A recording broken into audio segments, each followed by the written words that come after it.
আজকের মিষ্টি কুমড়ার চচ্চড়ি আর ডালের সেই ভুনা এত মজা হয়েছে, খুব মজা করে খেয়েছি। সাথে ছিল আর মাছের চচ্চড়ি।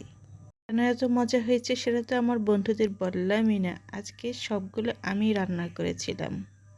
দিন তো বলেছি আমি কিছুই করতে পারি না, আসলেও আজকেও কিছুই করতে পারছিলাম না, কিন্তু মনের জোরে আমি সব কিছু রান্না করেছি, যেহেতু বাচ্চার বাবা খুবই ব্যস্ত ছিল।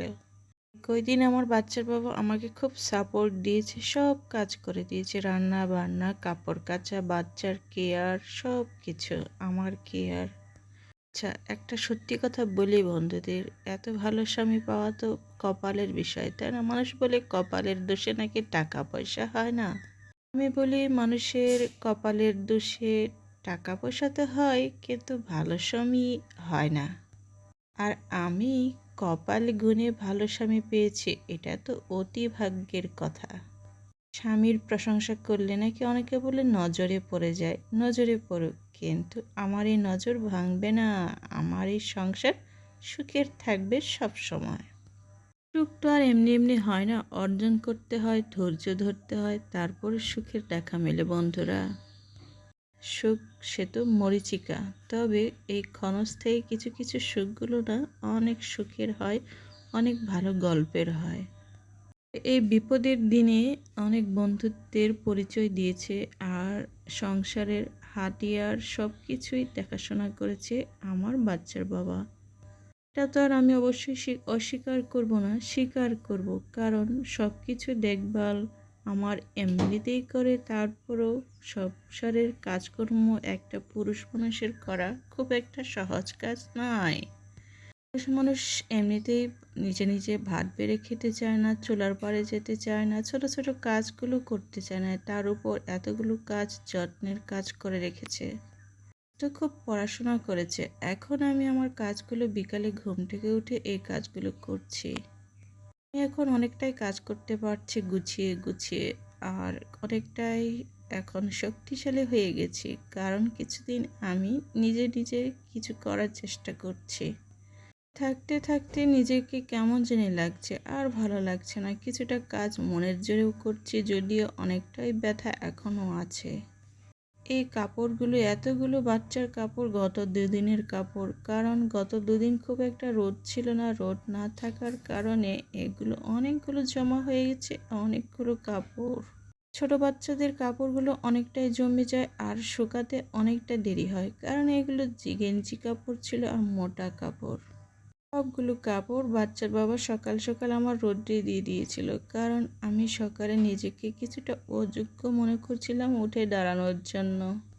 তারপর আমি কিন্তু অনেক কষ্টে ওকে সকালে নাস্তাটা করিয়েছিলাম, ডিমের সেই লাল লাল ভুনা করে দিয়েছিলাম একবারে পেঁয়াজ দিয়ে, তারপর সুগন্ধি চালের ভাত রান্না করে দিয়েছি নাস্তার মধ্যে।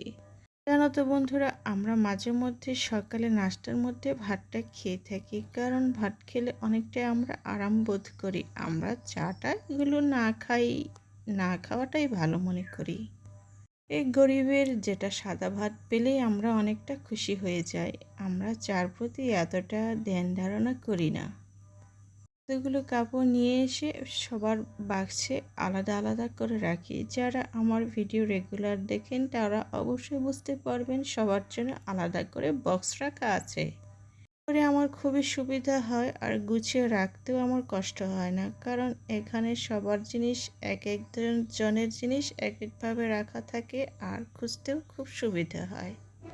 সংসারে এই ছোট ছোট কাজগুলো না আমি কেন জানি খুব পারফেক্ট করি, কারণ কারো কোনো কাপড়, ছোট ছোট কাপড় খুঁজতে গেলে আমার খুঁজতে খুব অসুবিধা হয় না, ব্যাগ পেতে হয় না। আজকে শুধু বাচ্চার বাবার প্রশংসাই করব, সব কিছু ওই করেছে, আমি শুধু বিকালে যত্ন সহকারে আজকে তুলছি। গতকাল তো এইটুকু আমি করতে পারছিলাম না। করেছে তার প্রশংসা না করলে কি হয়? তার মানে কি, যার নুন খাই তার তো অবশ্যই গুণ গাইতে হবে। গুণ গাওয়া তো অবশ্যই উচিত, কারণ এতে আমার রিজিক আরও বাড়বে। রোজ আজকে খুব পড়াশোনা করছে সারাদিন, তার মানে এতক্ষণ আমি একটু ঘুমিয়েছিলাম, ওই খুব করে মোবাইলটা দেখেছে। যেই না আমি ঘুম থেকে উঠেছি, সে পড়াশোনায় এতটা মনোযোগ দিয়েছে যাতে আমি ওকে কিছুই বলতে না পারি। আচ্ছা যাক, পড়াশোনা করুক। গতকাল রাতে এটা ভিজিয়ে রেখেছিল, সকাল সকাল বাচ্চার বাবা এটা অনেক সুন্দর যত্ন করে এত সাদা ফটফট পরিষ্কার করে ধুয়ে দিয়েছে। আমার তো খুব আনন্দ লাগছে এটা দেখে। আমি এতটা পরিষ্কার করে কোনো দিন কাপড় চোপড় ধুইতে পারি না, কারণ শক্তির প্রয়োজন। আমাকে দেখে তো মনে হয় অনেক শক্তি, কিন্তু এতটা শক্তি আমার মধ্যে নেই। ইচ্ছে করলে আমি ধুতে পারি, তবে বাচ্চার বাবা আমার থেকে অনেক পরিষ্কার করে কাপড় ধুতে পারে, কারণ তার শক্তি আছে আর রুচিও আছে বটেই। এগুলো আস্তে আস্তে আমি ভাজে ভাজে করে এখন সুন্দর করে গুছিয়ে রেখে দিব, যাতে করে পরবর্তীতে ব্যবহার করতে পারি। আসলে আমাদের বেড কাভারগুলো খুব ময়লা হয়। তো আমার ছোট ছোট বাচ্চাগুলো আছে, সেভাবে আমার বেড কাভারগুলো কিছুদিন পর পর অনেক সুন্দর করে ধুয়ে নিতে হয়, পরিবর্তন করতে হয়, এটাই স্বাভাবিক। কে দেখে মনে হতে পারে যে আজকে আমি গোসলও করিনি, তবে আমি অনেক আরাম করে গরম পানি দিয়ে গোসলও করেছিলাম। গোসল করতে খুবই ভালো লাগছিল, কারণ যেহেতু আমার এত কোমর ব্যথা আছে, কোমর ব্যথার কারণে কিচ্ছু করতে পারছি না। অনেকটাই দুর্বল মনে হয়, কিন্তু এতটা দুর্বল আমি নই, আমি অনেক স্ট্রং। এগুলো আমি রান্না করেছিলাম আজকে দুপুরের জন্য। এটা ছিল মিষ্টি কুমড়া ভাজি, অনেক টেস্টি হয়েছিল। আরও ছিল অনেক কিছু। আর আমি রান্না করেছি তার সাথে অনেক মজাদার ডাল। ডালটাও খুব মজা হয়েছে। ডাল খেতে খুব ভালো লাগছিল, আর ডালটা খুব টেস্টি হয়েছিল, এতটাই টেস্টি আমার তো আবারও খেতে ইচ্ছে করছে। আমি এখন আবারও খাবো, কিছুটা খেয়ে নেব, কারণ আমি দুপুরে খুব একটা খাইনি, অল্প খেয়েছিলাম। সুস্থ হওয়ার আগ পর্যন্ত আমি খুব খাওয়া দাওয়া করতাম, কিন্তু ইদানিং আমার খাওয়া দাওয়ার রুচিটা অনেকটাই কমে গেছে, আর আমি খুব একটা খেতে পারছি না। এতে আমার ভালো হয়েছে, বাড়তি চর্বি বাড়তি মেদগুলি এমনিতেই ঝরবে, আর অল্প অল্প করে খাচ্ছি, কয়েকবার করে। কেন জানি আমি ভাতটাই পছন্দ করি, বাড়তি কোনো খাবার আমার অতটা ভালো লাগে না।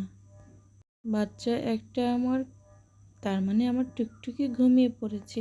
এখন আমি কিছুটা একা একা অনুভব করছি।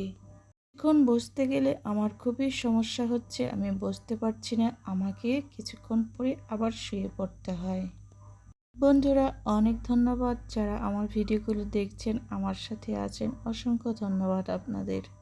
টুকি আমার সাথে শুয়েছিল এতক্ষণ, আবারও শুয়ে আছে।